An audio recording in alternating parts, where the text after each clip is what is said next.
say common fund there. Ahodo mienu. Yo the Edema MP. And the assembly. Now the Edema MP no, a child be seen the crown. I was say MP no bon ubuhu assembly no. Now me what I see is say assembly members be brave wa omo fanche me kakra. Omo ni akokudure didi assembly man. No correct. Me 2007 opomani. Me kasi and since into mama party vote of no confidence. Me boy. The then mayor of yeah. Mama Patricia PJ. Yes. I don't know why they. I was original second vice chairman. The reason it main can have.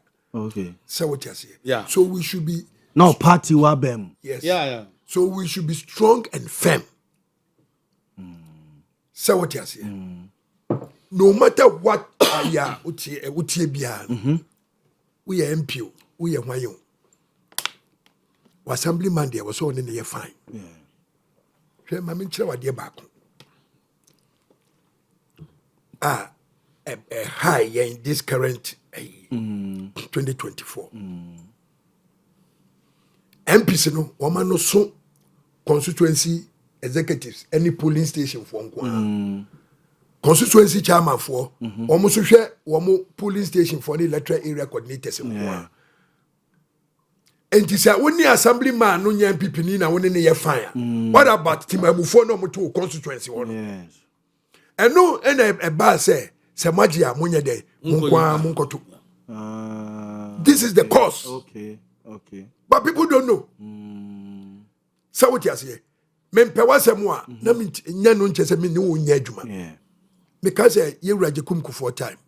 Na me ntunu nkwam. We a minister na you deputy a. Wasi papa nka we de nka be yanka me deputy de wo sisa ne maami a enka ye. No aka kire go and work with him. Ehia se wo se waye wonua, ehia se wo se waye wadamfo ansa na woni na ye adwuma. Hwe ubeti obi school fees a se wo ti ase. Eye common fund me bwa. Within the constituency no, call all the assembly members. Where NDC ni kura afre no. Obi anfa the first quarter o person me dey common fund eye ewo the electoral area emre. So what you say? Obi di beba say me hia boho. Obi di beba say me hia me hia boho na me hia school fencing. Obi so di beba say health center ewa ha no. Nsuo to a nsuo no nwini kom. So what you say? No obi so di bia ba say ene me de baby me wo no me okay. Enti yemfa nye Obidie. Okay. 2004. Now me your mommy school fencing. Oh, now get fund, I believe so. Okay. And a Malande. Malamade. Ono so wa abo. Me tin catch a no. Okay. Oh, abo edukromo no. Yeah. Unse school be all right. Yes. Now, school mo no mo pake articulator. ACC ho. Yes. Na school for class 1 for no ma kwahye wo no mo boabo anwea no no mo de ye omode bonkru okay ya spark car yi ai kwala ne de hyase awia be 1 ka ni twifa kwala ne so enti ho na me ne no call chief executive wo na me say me mo so go school na me pese me fence ye mfanto ye change no Mfankoye malade. Okay. Abuabu akurim. Okay. So what you say? Because say we are MP now ma assembly members whether you like him or not. Obi ade the budget ba educate you. Asam boa mo wan baby wo short force ewo. Okay. Ene say wo be ya wo ne assembly man ni nyina na wakọ ne ehunu say MP na di ni sika ye dey. Eye. Waje fans na na imom assemblyman so NDC ni kura no na so MPP ni kura no so NDC aman na wo so a ono so ye dey ono so boy because obi ani wa ye wo no MPP forever obi ani wa ye wo no NDC forever. We can change our party affiliation at any given time.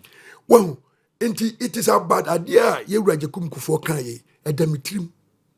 You don't have to be brothers, friends, relatives, and son of Motimia Yajuma. So what you say? And a common fund and so no, it comes with guidelines. And no mammy and sapeni moakoten. 1, education. Health. 2, health. Say the poor man can. 3, sanitation. Common fund no niema mi ensa. We ne an some power. Okay. Now, idea so every country. Canada, Ebola, ye call America. Canada mo de mo bola ko in America. Yes. Na mo de akoyede. America for ne ya. Omne nim de omde be. Okay. Because ye Ebola no say wo tutu a, wo koto any US, wo tu bola egu a, wo yi konko gu nchen. Yeah. No yi aduane ase egu nchen. No yi we egu nchen. Enti ka bia ba o de ono nko afa. Oba befa. Okay. So enti bola no eye japade. Na de na munye bi wa ha. Oh, na make a chair say assembly no. Ye yire ye ho a. Assembly no ye yire ye ho a. Na say kane no na bola atu atese wo kumase no. Kane no na bola atu atese wo kumase no. Say ye ni an ye tenase. And ye pay as you don't we. Buy. No correct. Na ma me chair wade. On say first Greater Accra President for time. Na we be hu say why because of medinfo free amanoni ba no. Na Kwabena Minjwa no unim say sa ball asem. One of the greatest achievement ma MPP under President Kufuor. So monka. Oh yes. Ghana on the two. Say to ball egu na bi ese ejo 50% ejo 100. Even assembly members ni MPs kra na the ball and the two omo free so. The first time now you reporting. Yes. No the baller. You quite say MP or baller hit President Kufuor ni zoom line 2 ballers. Yes, DC BDC can be for 2 baller. Yeah. But President Kufuor ended 20 years, 30 years, 50 and years. By Enka. You did pay us a dump on about. It's true. You start your come apart or no swamp peninsula. Sir. Yes. Actually, and a tournament and I'm fan the currency. Came a waste management director. The whole Kumasi I'm starting first.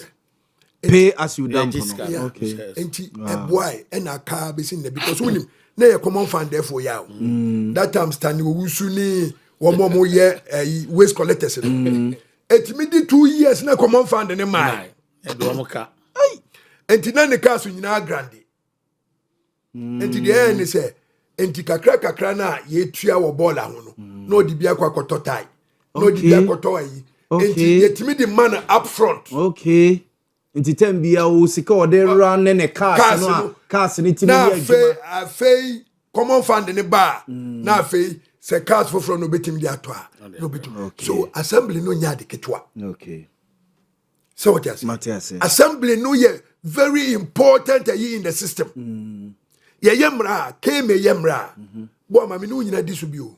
Opim so disubi. Yeah. President John Dramani Bakumasi obedisubi. So the assembly say obi be ye came mayor. Now obi be regional minister. Kaji came mayor. So what you say? Kumasi mayor. Eti say unim. Now around Gabeji there.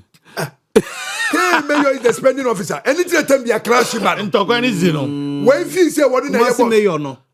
And a spending officer. Sikaban and original minister out there about him. Oh sir. Yeah. But so no so send a boss in the regional. Yes, paper. Boss on paper. I will Sika Mountain. But Kumasi nyina jeje to na de ko. Ne one ko ubi ma ho. Sika no okay me ba position in regional office. Regional office. This guy. Yes. So Jesus, boso me na DC abacha aponche na ujai. But sir, some so ba assembly ho. They should assembly ho. Regional minister ni tuka ko ho. No, eyire so a. Eno branya wo adwuma. Dabi enye wadwuma. Enye wadwuma this year. Enye wadwuma. Because assembly is on its own ordinary. Assembly is a contribution to the regional coordinating council. Administrative authority. Yes. And according to section 189, regional ministry plays monitoring, evaluate, and coordinate. Exactly. You don't decide for us. You monitor us, get the information and coordinate Muni it. quota bia say bia 1% No. who contribute to. Dabi. Ah, you. Yadi bi bebra wa, yadi bi bebra. Na omo pray. Yadi bi bebra wa ya practice. Edi be afi na untimi fa ponchi ne yin kwan ze minister ye dwa o. Do betima ya ni say, the minister betima ya ni say. Then ada wo be frɛ resec. Ba kwa no omo so na bre. Regional ministers. And because you have to go around the whole region to play a monitoring role. Monitoring role. Monitoring role no dey. Oh, to say me a regional minister na me call so me friend one. Ma be tell them, who go ready? Asema say ukwa wo makwa. Anything na ukwa kwhwe wo no. Asema na aba. There's a secret.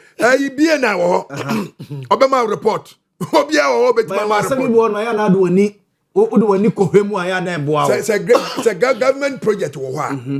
Ebia ye kwa wo ho dia. Your responsibility say ukọ na ukọ kwhwe. But if you trust your monitoring there's also but just so what can use your ka. So what you huska? Eti no kwa oba. E on the base there no ono ye money we. It also play monitoring role. Oba there na say mo and the assessor say obi a we ye say regional director of health services oba monitoring we say obo ahu because no I didn't know so oba monitoring. I was so oba monitoring because your man home budget. Okay. And I was so prepare was so home budget monitoring. As I just pick up I was assembly. And I won't so now my mimra way. Sir 24 hours economy market. Unim opoma ekai me ade bi. Crop market. In fact, me wo assembly na me ba na munyina na mani da crop market ni so. Na ade na was say individual bi ene sie. But I was say market ni viable. Senje